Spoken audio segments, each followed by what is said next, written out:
correct spelling of it and your address and phone number, so I'll have that on tape. If you go ahead and do that. I'm John Cannon. I live at 5529 26th Avenue South, 98108. That's in Seattle, Washington. And the phone number? My phone number is area code 206-722-5666. Great. That allows me to set my audio levels. Okay. What's well, let's start with what branch of the service you were in. I was in the Army. I was in the Army Medical Service Corps. I was a commissioned officer, and I retired in 1966 at 24 years service as Lieutenant Colonel. So you did, I assume, did double duty. Double duty. WW and... Oh, yeah. Okay. I hadn't got that one. Yeah, I did do the Korean thing also. Wow. So how old were you when you got in the service? I came in at 19, 18, pushed it up to 19. What, did you enlist? Right? I enlisted in the Army in Los Angeles. My family, we're from Louisiana, and during the Great Migration of blacks from the South in the 1930s, one of my sisters had married and moved to Los Angeles, and so that's when the general migration of blacks from the South was going on. And I went there to go to to finish high school. My mother had died, and so when I graduated high school, the war. This was 1942.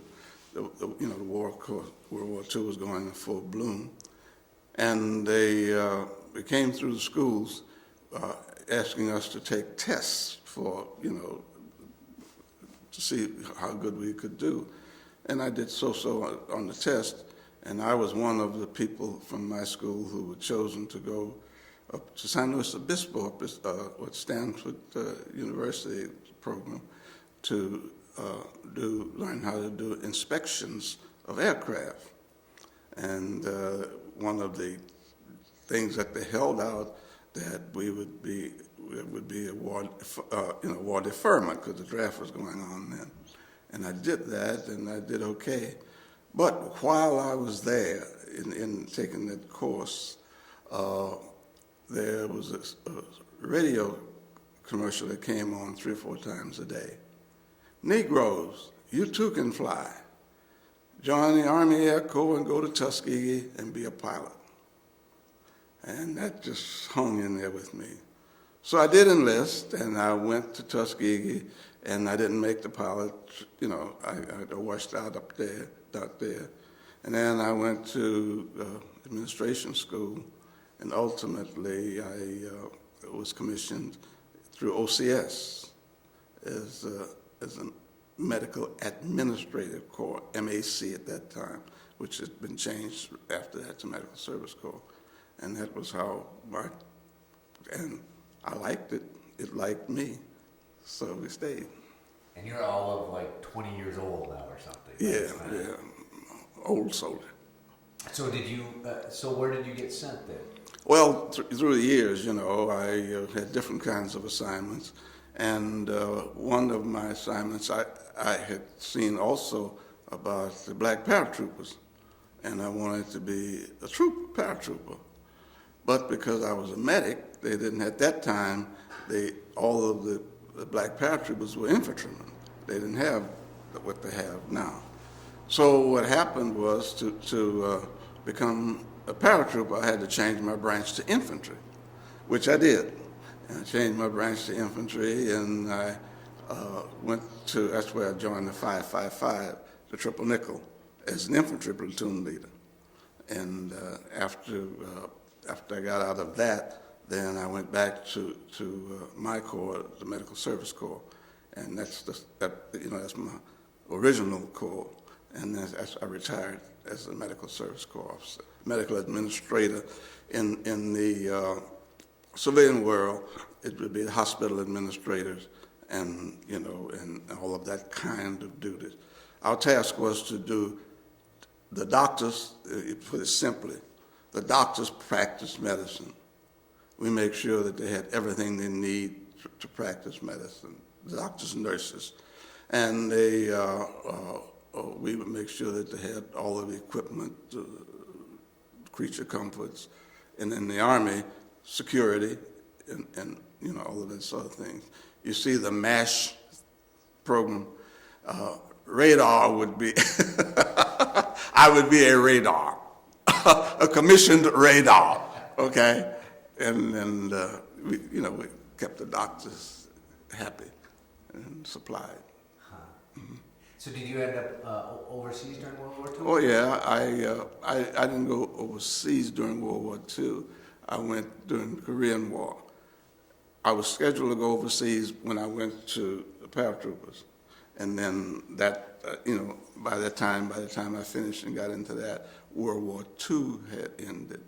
But then I was there at Korea. In Korea, I went to Korea with the 187th Airborne by the time I was a paratrooper, and I went to 187th Airborne, and we were in a part of that stuff. I never thought about this, but because I interviewed one that, and I always say it wrong, the Tuskegee, right? Tuskegee Airmen. Yeah, I want to pronounce it wrong all the time. And I can't think of the gentleman's name, but I did ask him this question, because he told me about how that was expected to be a failure. They didn't want him to succeed.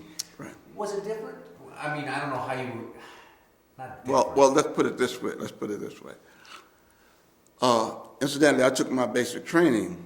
That's when I came in. I wanted to be a Tuskegee Airman, and that's where I took my training with them down in Georgia.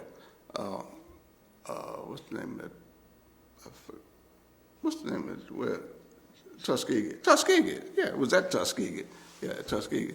And I took my basic training down there. See, and they had people there who a lot of the guys, and they were guys then, and not women. A lot of the guys, they got short shrift, they got accused of different things, the efficiency ratings, and all, and if they get somebody who's unfriendly, and they were a heck of a lot of unfriendly people, well, a lot of people who should have done better if they'd had a clean, fair shot. So it was a lot of our fellows who we knew who should not have been washed out, both in the paratroopers and in the pilot training. It's that. But there were some commanders who were not good, who were not nice, and they had reputations. But there were some who were nice, and we never will forget General Gavin. I'm talking about my paratrooper days. General Gavin, who was a gentleman and a soldier, and who really appreciated fairness. So you had the different kinds of dynamics. Also, another thing that entered into this whole military racial thing, there was a time when, as an officer now, if I was your rater, I rated you and sent your rating on to Washington, through the channels of Washington. You never saw your rating. And then when you get transferred someplace or you come up for promotion, you didn't get promoted or you didn't know why, okay? Then that changed, that you had to have a rater and an endorser. And, somebody between you and the top man. And the rated, the person who was being rated, had to see it before it was sent to the Adjutant General and have an opportunity to make a comment. So if I felt I was getting an unfair rating, and I could make a comment about that, and it had to go to the Adjutant General's office. Okay, well, that kind of put the squeeze on unfair ratings. Okay, that helped a lot. Another dynamic is that as the services began to decrease, you had this pyramid kind of thing. You had so many colonels, so many generals, so many lieutenant colonels, so many captains, whereas before you had all these folks. Well, the keener, the sharper it got, then the more competition began at that level, at level close to the top.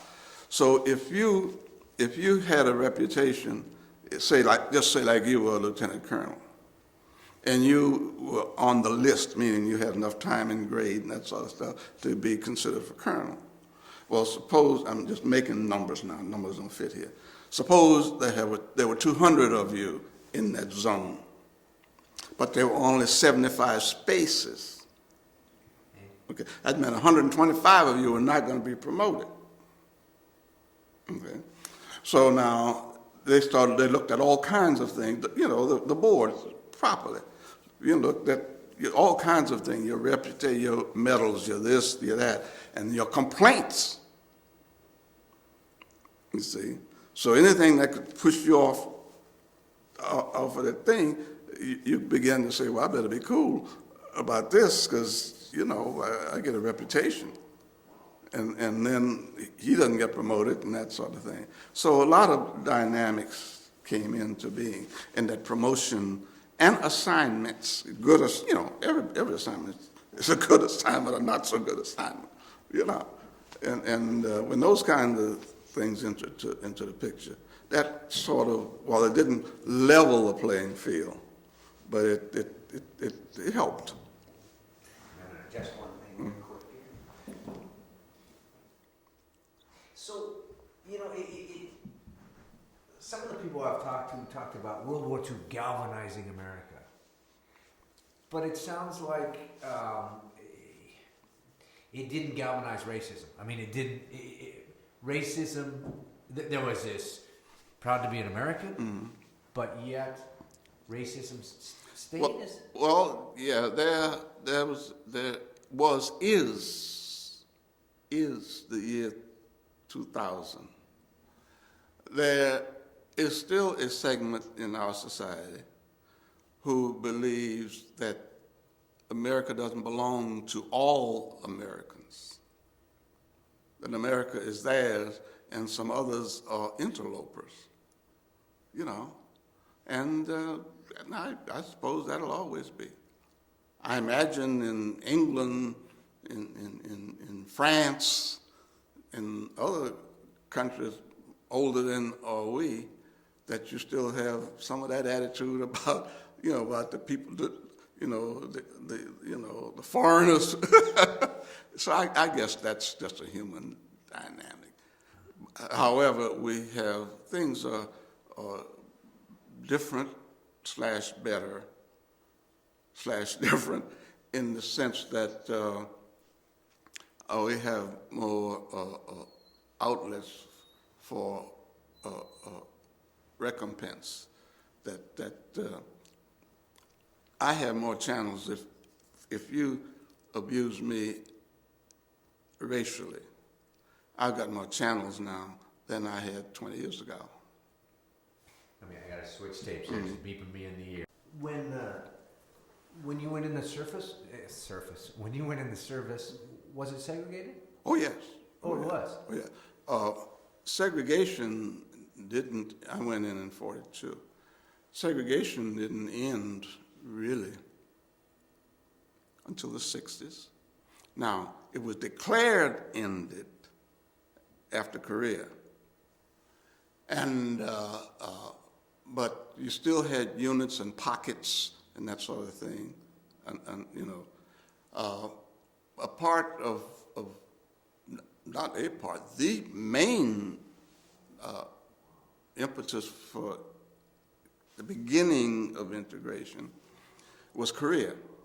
You see, when we went, the United States, when we went into the Korean War, you know that history, where when we were segregated units, we went into Korea, and what happened is that when the Chinese entered the war, the American forces were en route. So we had to, we were pushed back You know, when the Chinese crossed the Yalu, we were pushed back. And then when we began to regroup, the people who were sent from the States, the reinforcements, weren't sent to black units, white units. If you needed a medic, if you could be polka dot, you went to where that medic was. Now that's how I went into that thing, you see. Because when I came, I left Fort Bragg in the black unit. But when I got to Korea, I went to Korea to a 187th Airborne Infantry Regiment. You see, to the medical company, because I was a medic.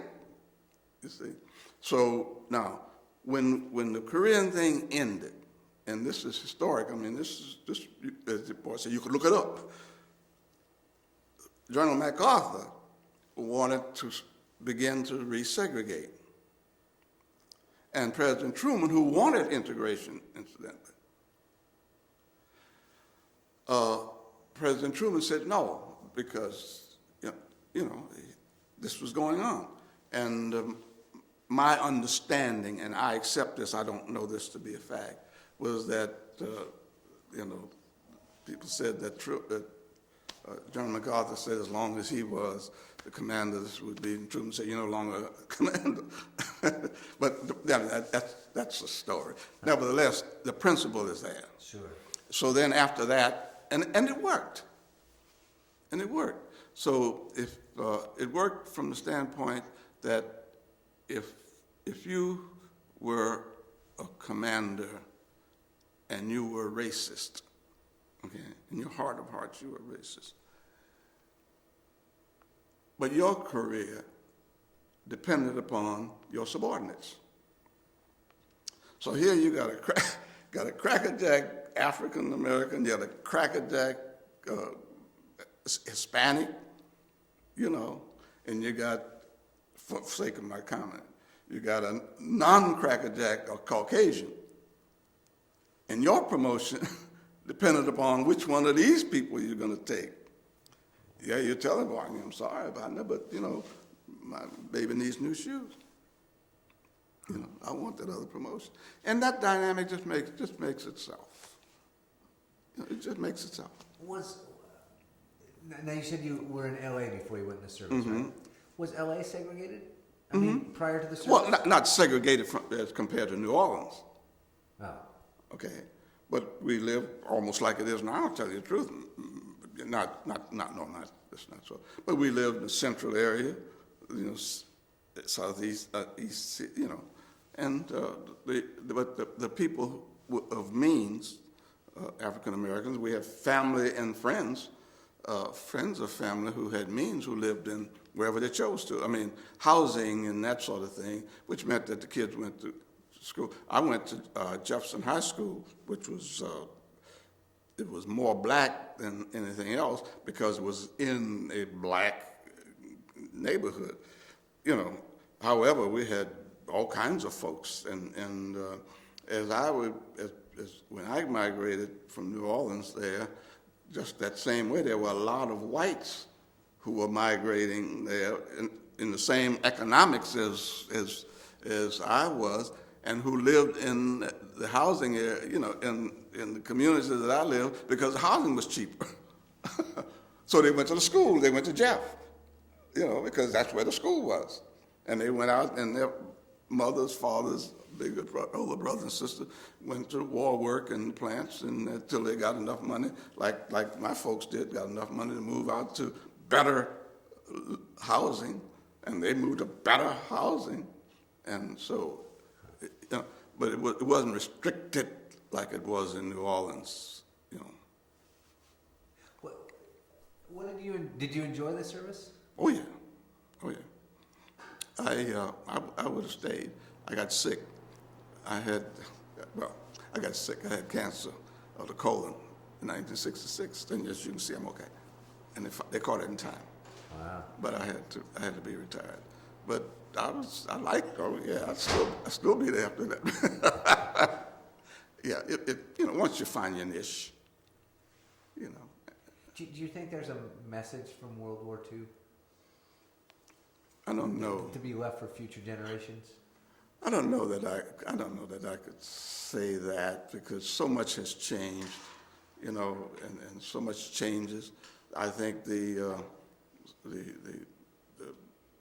military service offers tremendous opportunities for people who understand what their goals are and who understand how to arrive at what it is and who work at it.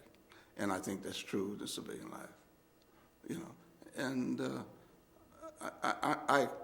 I'm happy to say that I think there are fewer hurdles than there used to be racially, we're talking now. But I also know that there are a lot of deterrents out there. So my message would be is get in your game and do it right. You know, just everything, just plain old everything. What type of questions did the people over at the meeting ask you that you just presented at? Randy was saying that afterwards, people had a lot of I questions. think a couple of questions had to do with something particular about their own history. They knew somebody who was, and that sort of thing, as opposed to, you know, my imparting information because of this. Huh. Do you remember where you were when you heard about Pearl Harbor? Mm-hmm. Yes. I'll be down. I'd forgotten that I did that now. It was a Sunday afternoon. I was on Central Avenue in the Lincoln Theater. In the matinee, Sunday matinee, with Ollie Jefferson. Pretty little girl. Okay. I'll be done. And be done. Ollie Mae Jefferson. And all of a sudden the lights came on at the theater. And it said, everybody to go home. The Japs have bombed Pearl Harbor. Who in the world is Pearl Harbor? You know, Pearl, all the people who knew about Pearl was girls named Pearl. The Japs have bombed Pearl Harbor. So, of course, when we got out in the street on Central Avenue, this is pretty much a black, it is was at that time a black section. And people just running, you know, and cars, horn blowing and just stuff. So when I got home, my sister, Auntie V, Vera's her name, we all call her Auntie V. Auntie V was sitting in the living room with her Bible. And I got in there and we had to get on and pray. I didn't know what I was praying about, but so we did that. And then by the time the radios and stuff and that sort of thing. But I've forgotten that. Yeah. It's interesting. You remember who the gal was? Yeah. You were blushing a little bit there. I better go back to LA and find out what's going on. Although she's older than me, I think she was a year older than me at that time. She was an old lady. An old woman, I wouldn't be interested in it. What were you, high school? Mm-hmm. High school. Mm-hmm. I was finishing high school. Like so many people, Pearl Harbor, I mean, even Hawaii, so many people didn't know what Hawaii was. Yeah, no, right. Yeah. But did not only we didn't know, I mean, most adults didn't know what Pearl Harbor was. That's what I mean. Yeah, right. I mean, not just the children. I mean, I heard of people talking about getting enlisted, and they were saying where they were sent, and they're going, yeah, we've never heard of these places before. We just know we're going there. Right. So did you realize then? I mean, was it scary, or was it that was so far away? No, not at that age. I mean, hell, we're gonna go whip some ass. I mean, how dare, I mean, shucks, that thing. No, but then, of course, as the casualty thing, as the draft started, and that sort of thing, and then, it sobered down. So I graduated that June and came on in the service.